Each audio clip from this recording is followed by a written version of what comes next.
নমস্কাৰ, মই কস্তুৰী বৰা। মই আপোনালোকৰ মাজলৈ পুনৰ এটি ভিডিঅ' লৈ আহিছোঁ, যি ভিডিঅ'ত আজি মই এটা খুব ইম্পৰ্টেণ্ট বস্তু আপোনালোকৰ লগত শ্বেয়াৰ কৰিবলৈ বিচাৰোঁ। সেয়া হৈছে ফিক্স আইডেণ্টিটি ইফেক্ট। এতিয়া কি হয়, বহুত সময়ত বহু লোকে নিজৰ জীৱনত খুব ভাল কৰি থাকে। তেওঁলোকে নিজক আপডেট কৰে, আপগ্ৰেড কৰে। তেওঁলোকে নিজৰ জীৱনত গ্ৰ'থ, ছাকচেছ গোটেইখিনি বস্তু নিজৰ এফৰ্ট, ডেডিকেশ্যন আৰু কনচিষ্টেঞ্চি আৰু লগতে নিজৰ স্কিলৰ দ্বাৰা কৰি গৈ থাকে। হ'ব পাৰে সেয়া ফাষ্ট হয়, কেতিয়াবা কিছুমান ক্ষেত্ৰত কাৰোবাৰ ব্যক্তি বিশেষে সেয়া শ্ল' এণ্ড ষ্টেডি হয়। এতিয়া যেতিয়ালৈকে আমি এই বস্তুখিনিৰ কাৰণে নিজেই নিজকে এডমায়াৰ নকৰিম বা নিজেই আমি এই বস্তুখিনি নিজৰ গ্ৰ'থখিনি বা নিজৰ এচিভমেণ্টখিনি নিজেই ফিল নকৰিম বা যেতিয়ালৈকে আমি এই আমাৰ জীৱনৰ আপগ্ৰেড ভাৰ্জন, আমি নিজকে ইম্প্ৰুভ কৰাৰ ভাৰ্জনটোৰ যি পৰিৱৰ্তন আমাৰ লাইফত আমি আনিছোঁ বা আহিছে, সেয়া যেতিয়া আমি ফুল্লি ছাবকনচিয়াছ মাইণ্ডত একচেপ্ট নকৰিম, তেতিয়ালৈকে কিন্তু আমি আমাৰ ছাৰাউণ্ডিঙৰ ব্যক্তিসকলৰ পৰাও কোনোদিন ৰেছপন্স নাপাওঁ বা কোনোদিন 100% কোঅপাৰেশ্যন কেতিয়াও নাপাওঁ। কাৰণ প্ৰথম কথাটো হ'ল, আমাৰ চাৰিওফালে যিসকল ব্যক্তি আছে, সেই ব্যক্তিসকল সেয়া নিজৰ ব্যক্তিৰ মাজতো হ'ব পাৰে, ফেমিলি, ৰিলেটিভছ, নিয়াৰ ডিয়াৰ ফ্ৰেণ্ডছ আৰু আপোনাক চিনি নোপোৱা বহু ব্যক্তিৰ ক্ষেত্ৰতো হ'ব পাৰে। এতিয়া কথা হ'ল, আপুনি যেতিয়া নিজক ইম্প্ৰুভ কৰে বা আপোনাৰ যিটো মডিফাই কৰা ভাৰ্জন বা ইম্প্ৰুভাইজেশ্যনৰ আপোনাৰ ভাৰ্জন, সেই ভাৰ্জনটোক বহু লোকে একচেপ্ট নকৰে।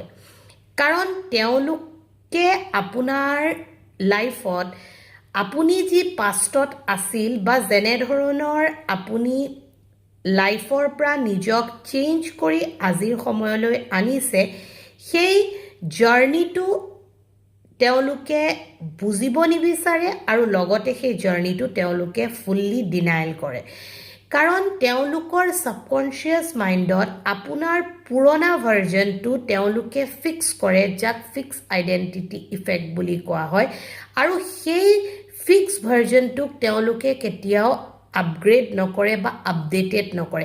কিন্তু বাকী সকলো বস্তুৰ তেওঁলোকে আপগ্ৰেড আৰু আপডেটেড ভাৰ্জন বিচাৰেও আৰু কৰেও।